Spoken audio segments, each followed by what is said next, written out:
आजभन्दा करिब 2500 वर्ष अगाडि शाक्य वंशको राजा शुद्धोधनको रानी मायादेवीको कोखबाट सिद्धार्थ गौतमको जन्म भएको थियो। तर गौतम बुद्ध जन्मिएको स्थल प्रमाणित करिब 128 वर्ष अगाडि मात्र भएको हो। बुद्धको जन्म धेरै अगाडि भए तापनि अनुसन्धानकर्ताहरूले बुद्ध जन्मेको स्थलको प्रमाण प्राप्त गर्न सकेका थिएनन्। लामो समयदेखि बुद्ध जन्मस्थलका बारेमा अध्ययनरत पेसाले पुरातत्त्वविद जर्मन नागरिक एन्टन फुहरर ब्रिटिस सरकारको आदेशमा अनुसन्धानका लागि नेपाल भ्रमणमा पठाइएका थिए। त्यो समय अर्थात् विक्रम सम्वत 1942 प्रधानमन्त्री वीर शमशेर थिए र उनका भाइ खड्ग शमशेर पाल्पाका बडा हाकिम थिए।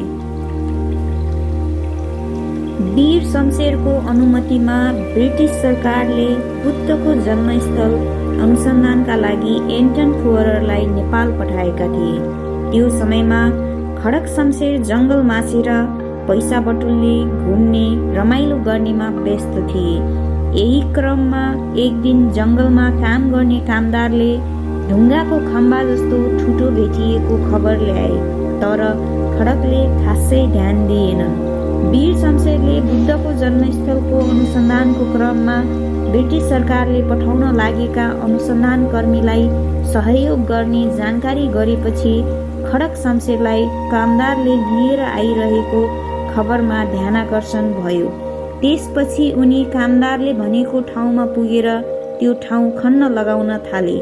त्यही समयमा एन्टन फुहरर खड्ग शमशेरलाई खोज्ने क्रममा खन्न थालेको जङ्गलमा आइपुगे।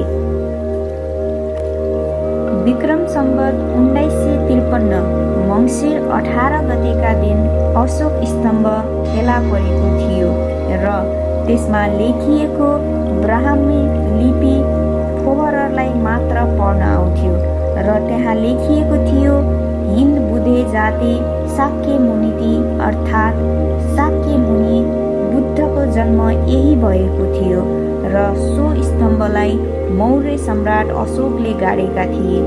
यसरी गौतम बुद्धको जन्म लुम्बिनी ग्राम स्थित माओली कपिलवस्तुको तिलौरा कोटमा भएको भनेर प्रमाण स्वरूप विश्वभरि नै जानकारी भयो।